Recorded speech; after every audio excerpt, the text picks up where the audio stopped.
গিন্নি, আরে ও গিন্নি, জ্বরে যে সারা শরীরটা একেবারে পুড়ে যাচ্ছে, তুমি কিছু একটা করো। ওগো, আমি কি করব?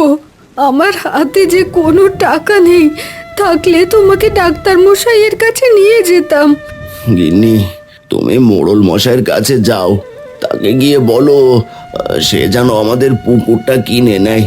ওগো, পুকুর বিক্রি করে ফেললে আমাদের সংসার চলবে কি করে? পুকুরে যা মাছ পাই তা বিক্রি করেই যে কোনো মতে সংসার চলে।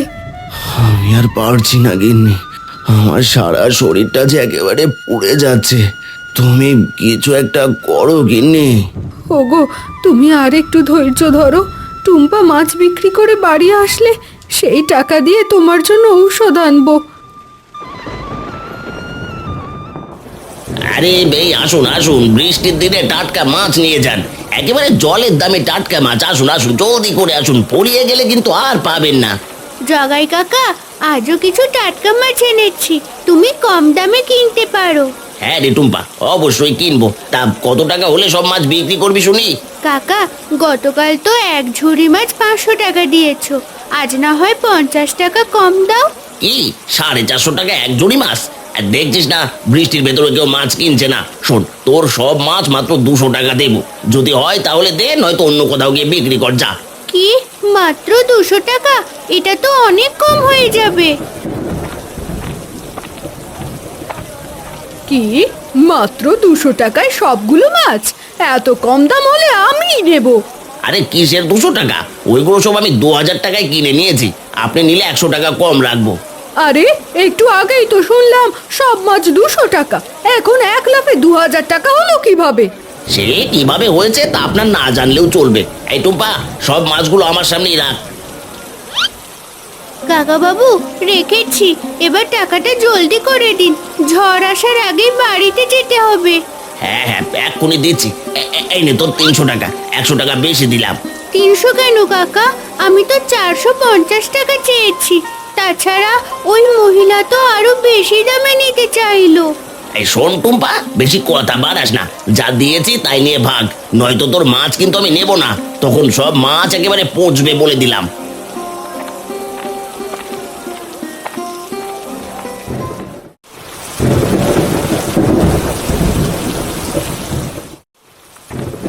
যাক বাবা, অবশেষে মাছগুলো বিক্রি হলো। এবার টাকা নিয়ে তাড়াতাড়ি বাড়ি যাই, ওইদিকে আবার জ্বর যে সকাল থেকে বেড়েই চলেছে। আরে বাহ, কত সুন্দর একটা মাটির পুতুল! যাই, মাটির পুতুলটা বাড়িতে নিয়ে যাই। ইস, কত ময়লা লেগে আছে, বাড়িতে গিয়ে পুতুলটা জল দিয়ে পরিষ্কার করতে হবে।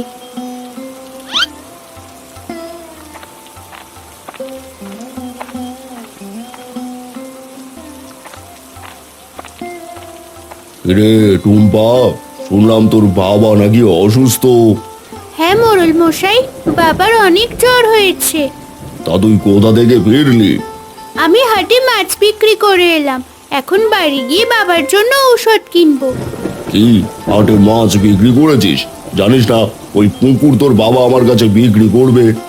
বাবা বলেছে বিক্রি করবে, কিন্তু বিক্রি তো আর করেনি, তাই ওই পুকুরের সব মাছ এখনো আমাদের। হয়েছে হয়েছে, আমাকে অত বোঝাতে হবে না। শোন, তোর মাকে পুকুরের দাম নিতে আমার বাড়িতে আসতে বলিস। ঠিক আছে মোড়ল মশাই। বুঝেছি।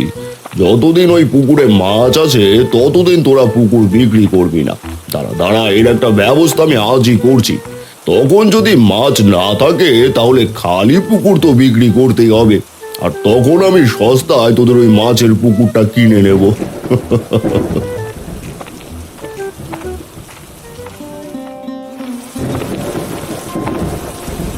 মা, ও মা, আমি মাছ বিক্রি করে এসেছি। হ্যাঁ রে টুম্পা মা, আজ এই বৃষ্টির ভেতরে মাছ কত টাকায় বিক্রি করলি? মা, আজ মাত্র 300 টাকা বিক্রি করেছি, ওই জগাই কাকা এর বেশি 1 টাকাও দেয়নি। বলিস কি রে টুম্পা, এখন এই টাকা দিয়ে চাল তেল কিনবো নাকি তোর বাবার জন্য ঔষধ আনবো? মা, তুমি যেটা ভালো মনে করো সেটাই করো, আমি পুতুলটা ধুয়ে নিয়ে আসছি। আরে, এ আবার কেমন পুতুল? এমন পুতুল তো আগে কখনো দেখিনি। এই পুতুল তুই কোথায় পেলি টুম্পা? এটা আমি রাস্তার ধারে কুড়িয়ে পেয়েছি মা। মাত্র এই কটা টাকা দিয়ে আমি এখন কি করব? এদিকে চাল তেল না কিনলে না খেয়ে থাকতে হবে, ওইদিকে আবার ওষুধ না আনলে টুম্পার বাবার যে অনেক কষ্ট হবে। হে বিধাতা, তুমি আমাকে সাহায্য করো।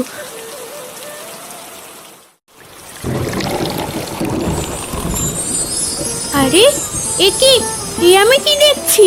এটা তো একটা ছোট্ট পরী। হ্যাঁ, আমি ছোট্ট পরী। আমাকে মুক্ত করার জন্য তোমাকে অনেক ধন্যবাদ। তোমার এই ঋণ আমি কখনোই ভুলবো না। ও মা, তুমি দেখছি কত সুন্দর করে কথা বলতে পারো। তা তুমি রাস্তার ধারে পড়েছিলে কেন? কি হয়েছিল তোমার? এক জাদুকরের অভিশাপে আমি পাথর হয়ে গিয়েছিলাম। এরপর আস্তে আস্তে মাটিতে তলিয়ে গিয়েছিলাম। তুমি আমাকে পরিষ্কার করতেই আমি আবার আমার আগের রূপ ফিরে পেলাম। বলো কি, এখন তাহলে তুমি কি করবে? সে তো জানি না। তুমি আমাকে তোমার সাথে রাখবে? আমি সময় হলেই চলে যাব। তোমাকে আমি কিভাবে রাখবো বুঝতে পারছি না। এদিকে আমার বাবা খুব অসুস্থ, অন্যদিকে আমাদের সংসারে খুব অভাব। চিন্তা করো না টুম্পা, আমি তোমাকে সাহায্য করব। তুমি শুধু আমাকে তোমার সাথে রেখো। আমার সাথে থাকলে তো তোমাকে সবাই দেখে ফেলবে ছোট্ট পরী। তুমি কোনো চিন্তা করো না, আমাকে তুমি ছাড়া আর কেউ দেখতে পাবে না। ঠিক আছে, তাই যেন হয়।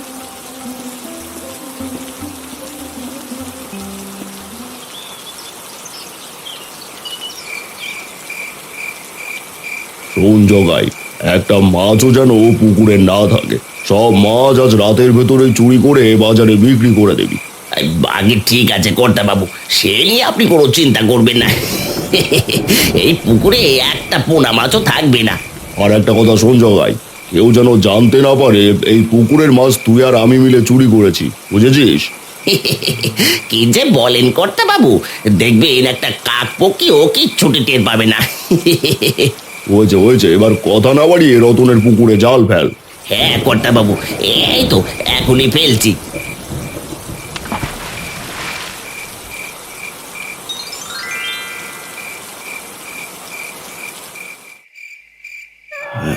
গিন্নি, আমার যে অনেক কষ্ট হচ্ছে গো।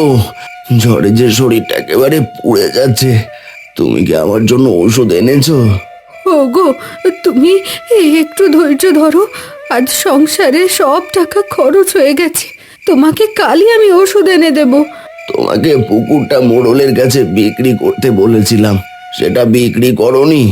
সেটা বিক্রি করলে যে আমরা না খেতে পেয়ে মরবো গো। পুকুরে যা মাছ পাই তাই বিক্রি করে যে সংসারটা চলে। দেখো ছোট্ট পরী, বাবা কত অসুস্থ, তাকে সুস্থ করার মতো টাকা যে আমাদের নেই।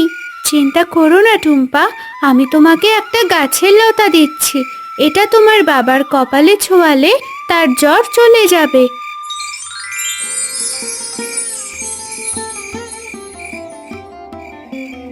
তাহলে তাহলে কি আমি আর সুস্থ হব না গিন্নি? হ্যাঁ বাবা, তুমি অবশ্যই আগের মতো সুস্থ হয়ে উঠবে। এসব তুই কি বলছিস টুম্পা? হ্যাঁ মা, বাবা আগের মতো সুস্থ হয়ে যাবে। এই দেখো, আমি বাবার জন্য লতা গাছ এনেছি। এই লতা বাবার কপালে ছোঁয়ালেই সে সুস্থ হয়ে উঠবে। এসব তুই কি বলছিস টুম্পা? লতা ছোঁয়ালে আবার জ্বর চলে যায় নাকি?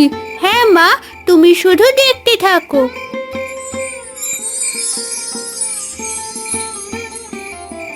আরে বাহ, আমি যে আবার আগের মতো সুস্থ হয়ে গেছি। গিন্নি গিন্নি দেখো, আমার জ্বর ভালো হয়ে গেছে। ওগো, তুমি সত্যি বলছো তো? তোমার জ্বর ভালো হয়ে গেছে? হ্যাঁ গো গিন্নি, সত্যি বলছি। টুম্পা মা, তোকে অনেক অনেক ধন্যবাদ। যাক বাবা, এখন আমাদের আর পুকুর বিক্রি করতে হবে না। হ্যাঁ রে মা, এখন থেকে আমি আবার আগের মতো মাছ ধরবো আর বিক্রি করব। এতে করে আমাদের আর পুকুর বিক্রি করতে হবে না।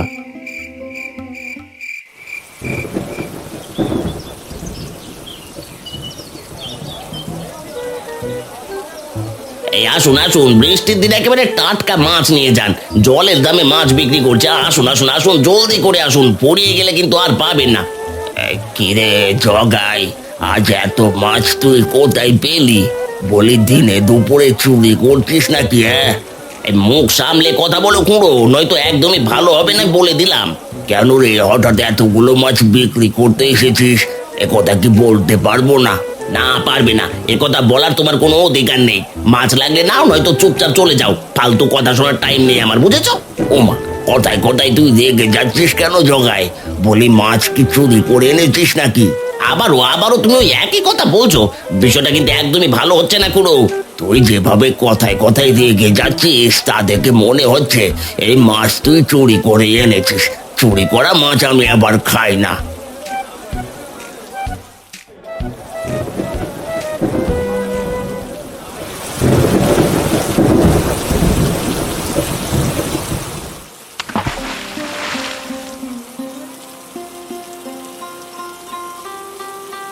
আরে, এ কি? পুকুরের মাছ সব কোথায় গেল? সেই কখন থেকে জাল ফেলেই চলেছি, কিন্তু একটা মাছও তো জালে ধরা পড়ছে না। আরে, কি দেখছি আমি? রতন, তোর না জ্বর? জ্বর ভালো হয়ে গেছে মোড়ল মশাই, কিন্তু পুকুরের মাছগুলো কেমন যেন গায়েব হয়ে গেছে। এতবার জাল ফেললাম, একটা মাছও যে ধরা পড়লো না। বলিস কি রে, তোর পুকুরে একটা মাছও নেই? তাহলে তো তোর পুকুরের দাম আরো কম হবে। আসলে আমার পুকুরটা আমি বিক্রি করতে চাই না মোড়ল মশাই। আরে, তোর পুকুরে তো কোনো মাছ নেই রতন, শুধু শুধু ফেলে রাখবি কেন? একটু দাম কম হলেও বিক্রি করে দে। না না মোড়ল মশাই, আমার পুকুর মাছ না থাকলেও আমি বিক্রি করব না। তুই বিক্রি করবি না কেন? তোর বাপ বিক্রি করবে। যখন অভাবে সংসার চালাতে পারবি না, তখন টুক করে কম দামে তোর ওই পুকুরটা আমি কিনে নেব। ওগো, কি হলো তোমার? একটু আগেই তো মাছ ধরতে গেলে, আবার এখনই যে চলে আসলে। গিন্নি, পুকুরে যে একটা মাছও নেই। আমি কতবার জাল ফেললাম, কিন্তু একটা চুনোপুটিও যে জালে ধরা পড়লো না। ওগো, তুমি এসব কি বলছো? তোমার কোনো কথাই যে আমি বুঝতে পারছি না। কোনো মাছ ধরা না পড়লে সব মাছ গেল কোথায়? জানি না গিন্নি, জানি না। আমাদের সব যে শেষ হয়ে গেছে। এখন আমরা কিভাবে বাঁচবো? এ কি মা, বাবা কাঁদছে কেন? কি হয়েছে আবার? আর বলিস না টুম্পা, পুকুরে যে একটা মাছও নেই। সব মাছ যে একেবারে গায়েব হয়ে গেছে। এসব কি বলছো? মাছ সব গায়েব হয়ে গেছে? না না, এই যে আমার একদমই বিশ্বাস হচ্ছে না। টুম্পা, চলো আমরা একবার পুকুর পাড়ে যাই। সেখানে গেলে বিষয়টা ভালোভাবে বুঝতে পারবো। কিন্তু সেখানে গেলে আর কি হবে ছোট্ট পরি? যা হওয়ার ছিল তা তো হয়েই গেল। তুমি আশা হারিও না টুম্পা, চলো সমস্যা খুঁজে বের করি, তাহলে দেখবে সমাধানও খুঁজে পাবো। ঠিক আছে, চলো আমরা তাহলে পুকুর পাড়ে যাই।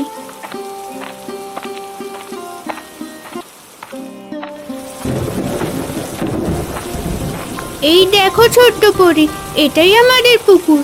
গতকালও আমি অনেক মাছ ধরেছিলাম, কিন্তু আজ নাকি বাবা একটা মাছও পাইনি। বুঝতে পেরেছি, নিশ্চয়ই তোমাদের পুকুরের মাছ অন্য কেউ চুরি করে নিয়ে গেছে। বলো কি, অন্য কেউ চুরি করে নিয়ে গেলে তো আমাদের অনেক বড় ক্ষতি হয়ে যাবে। আমার বাবা যে এই মাছ বিক্রি করেই সংসার চালাতো। তুমি কোনো চিন্তা করো না টুম্পা, আমি তোমাদের এই পুকুরটা আবারও মাছে ভর্তি করে দিচ্ছি। কি, তুমি আবারও মাছে ভর্তি করে দেবে? কিন্তু কিভাবে? সেটা তুমি আমার উপর ছেড়ে দাও টুম্পা। আরে, এ কি? আমি কি দেখছি? আমাদের পুকুরে যে মাছ ভেসে উঠেছে। হ্যাঁ টুম্পা, আমি তোমাদের পুকুর লাল ইলিশে ভরিয়ে দিয়েছি। এখন থেকে তোমার বাবা এই পুকুরে জাল ফেললে লাল লাল ইলিশ ধরতে পারবে। সত্যি বলছো? লাল ইলিশে আমাদের পুকুর ভরিয়ে দিয়েছো? এ তো আমার একদমই বিশ্বাস হচ্ছে না। এই খবরটা বাবাকে এক্ষুনি দিতে হবে।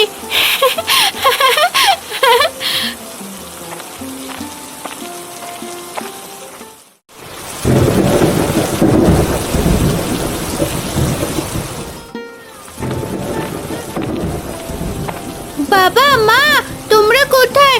জলদি করে শোনো, তোমাদের জন্য একটা দারুণ খবর আছে। এই বিপদের সময় কি খবর নিয়ে এলি টুম্পা মা? ভালো খবর বাবা। শোনো, এখন থেকে আমাদের পুকুরে লাল ইলিশ মাছ পাওয়া যাবে। কি সব আবোল তাবোল বকছিস টুম্পা? বলি তোর মাথাটা আবার গেল না তো? না গো মা, আমার মাথা ঠিকই আছে। বিশ্বাস না হলে পুকুর বাড়ি চলো।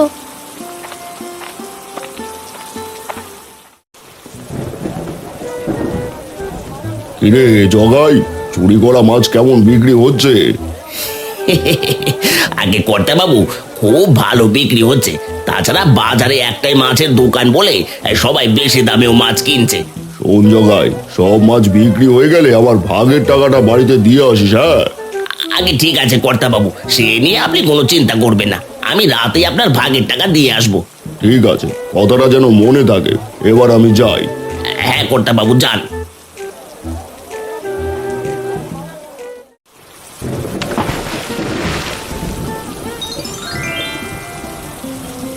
আরে আরে কি এসব আমি কি দেখছি? একেবারে এক ঝাঁক লাল ইলিশ। তোমাকে বলেছিলাম না বাবা? কি আমার কথা বিশ্বাস হলো তো? হ্যাঁ রে টুম্পা মা, তোর কথা একেবারে সত্যি সত্যি বিশ্বাস হচ্ছে। যাক, এখন থেকে আমাদের আর কষ্ট হবে না। ওগো, তুমি এবার লাল ইলিশ নিয়ে হাটে যাও, হাটে গিয়ে বিক্রি করে এসো। হ্যাঁ গিন্নি, আমি এখনই হাটে যাচ্ছি, তোমরা বাড়ি চলে যাও।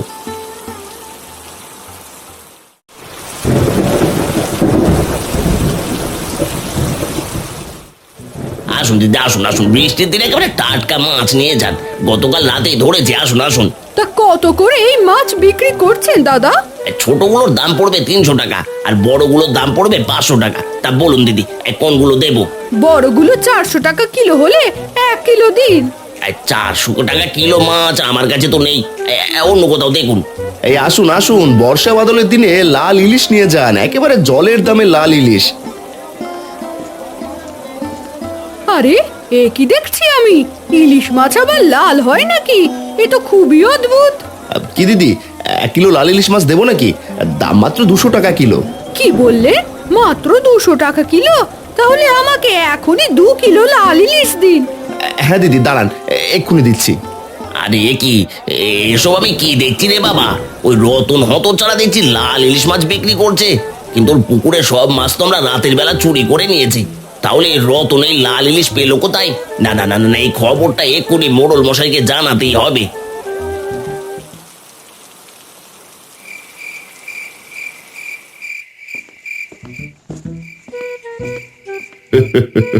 আরে জগাই যে, তা আমার মাছের ভাগের টাকা নিয়ে চলে এসেছিস নাকি? আগে হ্যাঁ কর্তা বাবু, সাথে একটা খারাপ খবরও নিয়ে এসেছি। খারাপ খবর? সেটা আবার কি? সব খুলে বল তো জগাই। কর্তা বাবু, আজ বাজারে দেখলাম ওই রতন কতগুলো লাল ইলিশ মাছ বিক্রি করছে। কি কি সব বলছিস? লাল ইলিশ ওই রতন কোথায় পেলো? ওর পুকুরের সব মাছ তো আমরা চুরি করে নিয়েছি। সেটাই তো আমিও বুঝতে পারছি না। চলুন কর্তা বাবু, আজ রাতে আবারও রতনের পুকুরে যাই। যদি পুকুরে লাল ইলিশ পেয়ে যাই, তাহলে আমরা অনেক ধনী হয়ে যাব। বলিস কি রে? তাহলে আর দেরি কিসে? চল চল জগাই, আজ রাতে এই রতনের পুকুরের মাছ চুরি করতে যাই।